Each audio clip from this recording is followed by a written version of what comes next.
Selamat pagi anak-anak, salam sejahtera untuk kita semua. Namo Sami'adi Budaya, Namo Budaya.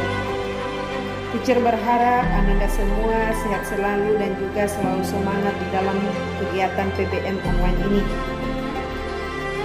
Baik anak-anak, pada pagi hari ini kita masuk pada bab yang kedua, yaitu mengenai norma dan keadilan.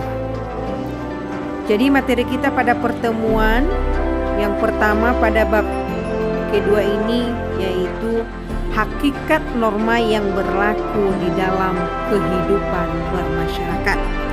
Untuk itu kepada Anda semua, sebelum kita masuk pada macam-macam norma, jadi teacher berharap Anda bisa melihat atau menonton video berikut.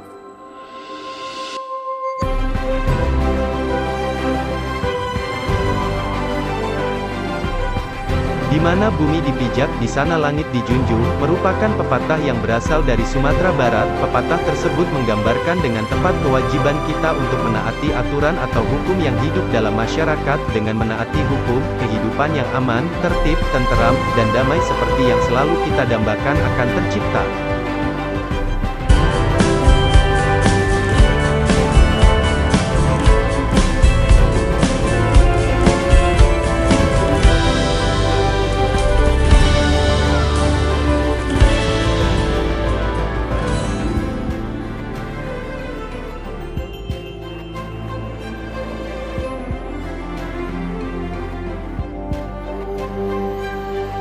Sebagai warga negara, kita patut bersyukur kepada Tuhan Yang Maha Esa karena bangsa kita adalah bangsa yang besar. Namun, banyak di antara kita yang belum taat norma. Di jalan raya, terutama di kota besar, kita bisa menyaksikan kesemrawutan pengendara mobil yang saling berebut jalan. Mereka kadang-kadang melanggar aturan lalu lintas. Pertanyaannya, apakah pelanggaran aturan tersebut akan dibiarkan dan bahkan kalian sendiri ikut melanggar aturan? Oleh karena itu, kalian sebagai generasi penerus bangsa sudah seharusnya memahami apa norma itu, bagaimana norma mengatur kehidupan bermasyarakat. Untuk itu, marilah pelajari uraian materi, norma-norma yang berlaku dalam kehidupan masyarakat berikut ini. Diharapkan, kalian dapat memahami dan melaksanakan norma tersebut.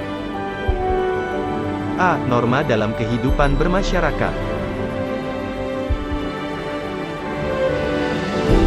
1. Pengertian norma. Sejak kelahiran hingga akhir hayatnya, manusia selalu hidup berkelompok. Seorang ahli filsafat bangsa Yunani bernama Aristoteles dalam bukunya Politics mengatakan bahwa manusia adalah zoon politikon, artinya manusia selalu hidup berkelompok dalam masyarakat. Dengan demikian, manusia merupakan bagian dari manusia lain yang hidup bersama-sama.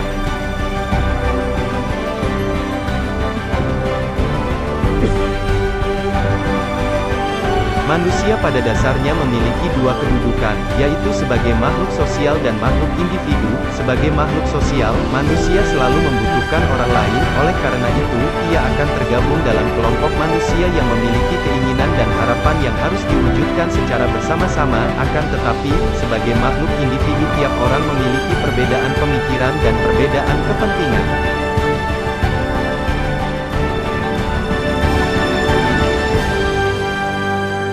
Menurut Roscoe Pound, dalam masyarakat terdapat tiga kategori kepentingan yang dilindungi, norma, hukum, yaitu sebagai berikut. 1. Kepentingan umum. 2. Kepentingan masyarakat. 3. Kepentingan pribadi. Dalam kehidupan bermasyarakat, perbedaan kepentingan dapat menimbulkan adanya perselisihan, perpecahan, bahkan menjurus ke arah terjadinya kekacauan. Oleh karena itu, untuk menghindari adanya benturan akibat perbedaan kepentingan tersebut, diperlukan suatu tatanan hidup berupa aturan-aturan dalam pergaulan hidup di masyarakat.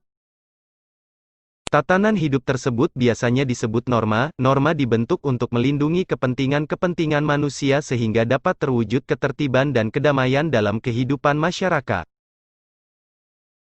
Seluruh kelompok masyarakat pasti memiliki aturan, bahkan ketika hanya ada dua orang berkumpul, pasti akan ada aturan atau norma yang mengatur kedua orang tersebut berinteraksi. Menurut Cicero, seorang ahli hukum bangsa Romawi mengatakan ubi societas ibi ius, artinya di mana ada masyarakat, di situ ada hukum. Di mana ada dua orang atau lebih, maka hukum adalah sesuatu yang wajib ada untuk mengatur hubungan antara dua orang atau lebih tersebut supaya tidak terjadi kekacauan. Oleh karena itu, tidak ada seorang pun di dunia yang tidak memerlukan hukum dalam kehidupannya, siapapun dia, berumur tua atau muda, anak-anak, remaja, dewasa, laki-laki atau perempuan, semuanya memerlukan hukum.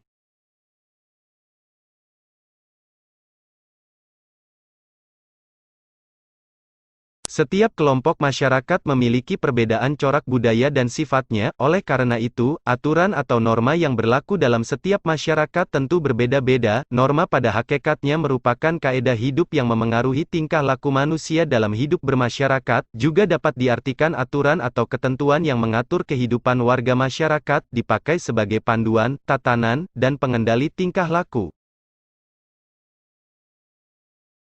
Baik anak-anak, demikian saja video yang teacher tayangkan mengenai hakikat norma yang berlaku di dalam kehidupan masyarakat. Kalau ada Ananda yang kurang mengerti di dalam video tersebut, bisa Ananda mengomentari teacher melalui WA ataupun melalui Classroom. Oke, teacher mengakhiri. Selamat pagi, salam sejahtera untuk kita semua. Namo Sanghyang Adi Budaya, Namo Buddhaya.